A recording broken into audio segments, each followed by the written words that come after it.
as soon as that first national emergency was declared, again, it bypassed the Congress. So let me just read congressional record. Again, this is Congressman James M. Beck speaking in 1933.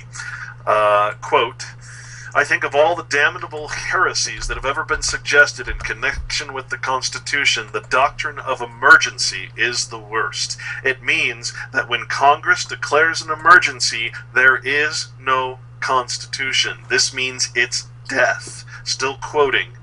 It is the very doctrine that the German Chancellor is invoking today in the dying hours of the parliamentary body of the German Republic, namely, that because of an emergency, it should grant to the German Chancellor, we're talking about Hitler, absolute power to pass any law, even though the law contradicts the Constitution of the German Republic.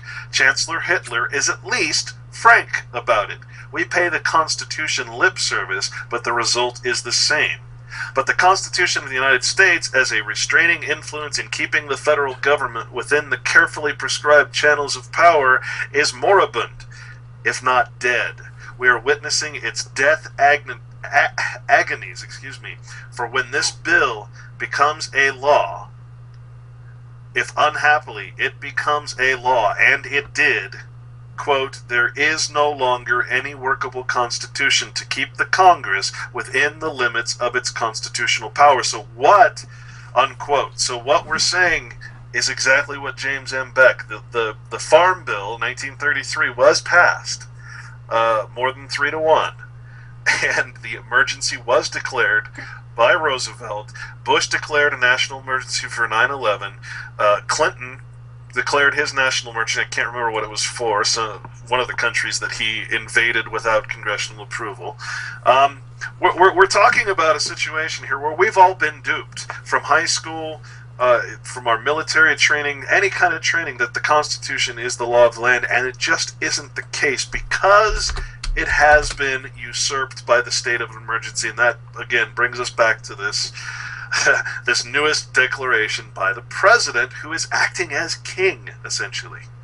So, no, there is no war. That's the problem. There's no war. The only war is against the people, and the military and the police at this point have really been turned into agents for this corporate structure to protect it from the people. And killing people is just one of the ways in which it does that. Families, women, and children. And that's the unfortunate truth. And I think that's probably what you're speaking to, sir, when you say that you're disappointed. Well, Clint, you're absolutely correct. And the only reason that I used that word war was to wake people up, because it's time for them to get awake and listen and then take action, legal action, and that requires a lot of voices. Wait. How do you take legal action? We have another voice here. We have another researcher who loves the details in the same way that we do, and I'm so happy, Clint Richardson, that you are our guest today. Your film, Lethal Injection, and your series, The Corporation Nation, are truly, truly important contributions to our understanding, as is your discussion today. We have another researcher, Panama Red Gonzo, who's also detail-oriented and diving into the same complexities and corruption that you are, and he just displaced General Burt from the seat closest to the microphone, second closest, because they can't displace me. I fight too fiercely. Panama Red Gonzo wants to say something, and you can tell us about your new website, which is quite remarkable. 4 days ago, not quite 4 days ago, I launched a new website. It's still technically pre-launch, coverthistory.com. It's not quite 4 days old, but there's over 300 news articles up there, as well as over a dozen documents and links to about 2,000 other documents and collections of documents. The problem that we have with taking legal action to stop these people is it's now illegal to protest. They're making that more and more illegal. Not only do we have the Ron Paul supporters arrested yesterday and the caucus shut down because, well, they were doing what people do at a caucus. They were arguing and debating.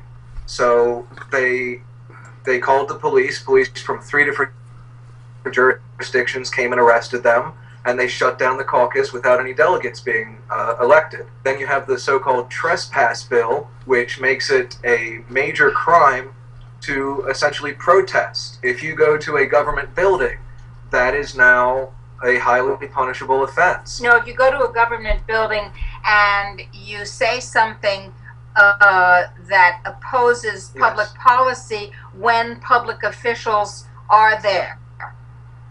Or if public officials are going to be there. Or if you protest, because one of the additional provisions of the so-called trespass bill is that if you do something that will disrupt or derail proceedings, regardless of where you are, that is an identical offense. And it is the goal of every protest. It is the goal of every petition. It is the goal of almost every editorial and commentary to have an effect on government proceedings, to disrupt it. You want to change what they are going to do, and that is now an offense under the trespass bill. A little while ago, Dr. Rima brought up the Lego blocks analogy. Why do they keep passing the same basic bill over and over again? They are incremental increases so that they can slowly build it up. The NDAA isn't really much of an expansion over what we had before. So why are you complaining? That's true. That is one of the reasons they do it. The two other reasons are it makes it almost impossible to challenge what they're doing, because you cannot just challenge one law, one executive order, one etc. You have to challenge a dozen or more in order to try and stop them from taking any specific action.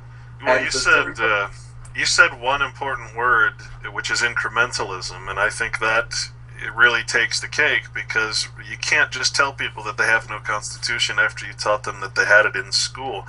So you have to take all of these things and slowly build them up in the law books, in the U.S. Code anyway, incrementally, so that the change occurs and you don't notice that the grass has grown above your head, basically. Instead of just saying, well, we declare this national emergency and all past and present executive orders and other completely unconstitutional things are now law. You do it in a way, because you know people aren't reading U.S. Code, you do it in a way that you slowly introduce the thing that already exists. It's really quite clever, and these guys are very, very smart. Anyone who says Bush was an idiot or Obama's stupid is really the idiot. I mean, that's the unfortunate reality. They are.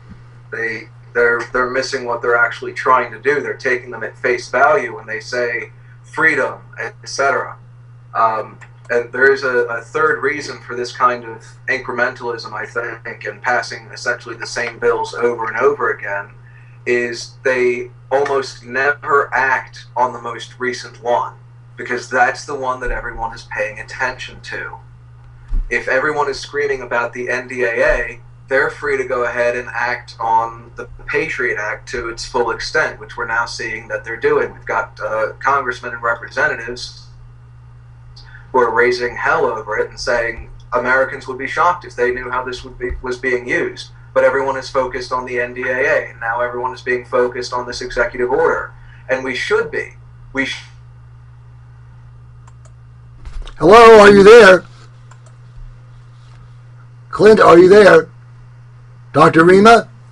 I am here, actually. All right, very good. We just had it just sort of went off. Let's see if we can, there's a problem with this call, it says. We are still broadcasting, folks. And, folks, we are in the last, and it seems that if I do this, my iPad seems to bring Rima back on. There have been many solar storms recently. Dr. Rima's connection to the internet is literally over a wireless dish that aims from the top of the Natural Solutions Center building in Volcan, Panama to the... there she is, back on. All right, Dr. Rima, 9 minutes left before the program is over. Okay. The most important 9 minutes, and Clint, I would very much be honored if you would come back, and we'd like to work to talk with you off air and work with your knowledge and your skills. All right, gentlemen, we have. Yeah, we need you to join, Clint. We need you to join the Free World Network. In fact, all you people who are listening to this and on the chat, you got to go to freeworldnetwork.org and join the Free World Network. Very important. We have to build that network. Yes, absolutely. And Clint, I would like it if you would create a group on Free World Network. That's our own social network. We own it. Of course, people are monitoring it, but they're not controlling it. We are. So how do we take back our own governance of our own bodies, our own lives, our own self? How do we correct this monstrous set of wrongs that have been piled upon each other for decades and decades? How do we do that? Well, boy, as Sherry said, that's a huge question. No, I had a sort of it's what I do. I had a sort of a care and fancy free little idea that I would run for president with the intention that if you're voting for me, you're voting basically to unincorporate, get rid of all these executive orders. First step I would do is to declare a state of non-national emergency. So I put together I like that. Website. I like that. But of course, I'm actually at the point now where I'm actually having to go get some part-time work and having to cut down on my activities. But I put up a website together called Clint4P, CLINT, the number 4 and the letter P.com, just as a sort of write-in candidacy, with a lot of ideas on there for a lot of different things. And I'm, to be honest, what I've come to the conclusion of, and it's a very hard conclusion, a very hard thing to actually get your head wrapped around, but we're always talking we're always saying that we're afraid of the collapse of the global economic system or even the national economic system. But when we say that, do we really think about what we're saying? Because we're talking about, well, hey, what if Walmart collapses? What if Bank of America collapses? Wouldn't that actually be good for small business? Wouldn't that actually, is the collapse of the economy and the dollar, keeping in mind that the Federal Reserve is the dollar, and every time that you hold a sign up saying end the Fed and then going and spending a dollar bill in buying a Coke, you're actually contributing to your own slavery by spending those dollars. Isn't the collapse of the system sort of like a phoenix rising from its own ashes? Don't we need to sort of start letting some of these things fail? Too big to fail? Too corrupt to fail. We have been urging people to grow their own food, because if the system fails, well, the system has failed. If the chicken stops running around because the head's already gone, what do people need? They need food, they need water, and they need the basic physical securities. In cold climates, they need heat. They need some minimal amount of transportation. But if the economy fails and you don't have food, you are in big trouble. Start growing food. If you live in a cold climate, start growing it in a corner of your living room or a closet with a grow light. Put a generator in your house. Make sure that you can, a solar generator would be nice for the most minimal things. For your computer and your refrigerator, you really don't need a whole lot more. To add to that, there's also such a thing, and it's a very lost art. Something like 93% of the winter season seeds have been just displaced out of the system. There used to be, people used to start growing or planting in November and harvesting in April, right when the breadbasket would be empty. There's all kinds of things you can actually plant in the winter, and they're very happy in the winter season with frost and snow. So there are also winter vegetables that I think that needs to be talked about and have a resurgence. That's a wonderful, wonderful point. And I think what we need to do is do some focus specifically on that. Are you an expert in winter seeds? I am not. I've been listening to a few interviews about it. People who can't, you can barely even find some of the things anymore. Some guy had to actually contact a seed bank in one of the, I think Finland, in order to just get one form of onion. Otherwise, it doesn't exist anywhere on the planet anymore. And again, Would it's you like send us those links? Sure.